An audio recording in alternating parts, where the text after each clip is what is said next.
रीवा में regional industry conclave का CM Mohan Yadav ने शुभारंभ किया। इस मौके पर सीएम ने कहा कि विंध्य क्षेत्र में पर्यटन समेत कई सेक्टर में निवेश की अपार संभावनाएं। औद्योगिक विकास को देखते हुए कॉन्क्लेव निवेशकों के लिए सुनहरा अवसर दे रहा है। कॉन्क्लेव में पतंजलि, रिलायंस, डालमिया ग्रुप जैसी बड़ी कंपनियां शामिल हुई हैं। इसके साथ ही पतंजलि ग्रुप 1000 करोड़ रुपए निवेश करेगा और रीवा में आयुर्वेद वेलनेस सेंटर बनाएगा।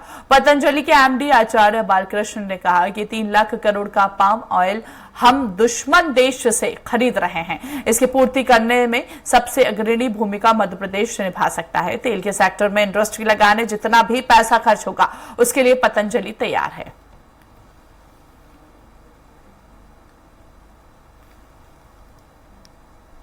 क्षमता कोई नहीं पहचान रहा है। मध्य प्रदेश में कदम कदम पर कौन सी कमी इस बात की? केवल ये आंखें लाने थी हमारे पुनीत डालमिया जी सी, हमारे अडानी ग्रुप बैठे और रिलायंस ग्रुप बैठे।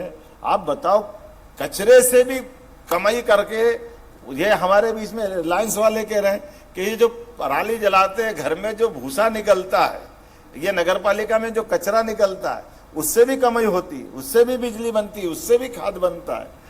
सिंचाई के साधन बहुत हो गए, तो सिंचाई में क्यों गेहूं और चावल करना? गेहूं चावल के अलावा भी ये प्रयास होना चाहिए हमारे ये जो फूड इंडस्ट्रियों के माध्यम से। अभी बता रहे हैं एमडीएच वाले ने आकर के प्रदेश का नहीं देश का सबसे बड़ा कारखाने का अभी उनने शुभारंभ किया। अब आप कोई कल्पना कर सकता कि 1 बीघा में 1 लाख रुपए की आमदनी हो सकती, और ये आश्चर्य नहीं है।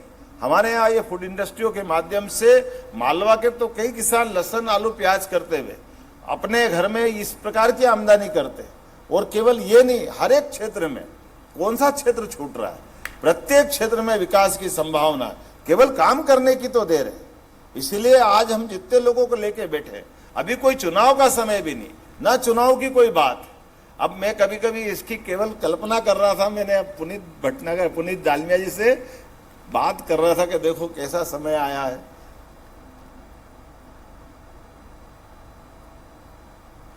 पतंजलि का जो मंत्र है, सूत्र है, वो यही है कि हम देश को बाजार नहीं, हम देश को परिवार समझ करके इस देश के लिए जो भी हो सकेगा वो हम करेंगे। इसी संकल्प के साथ में हम आगे बढ़ रहे हैं।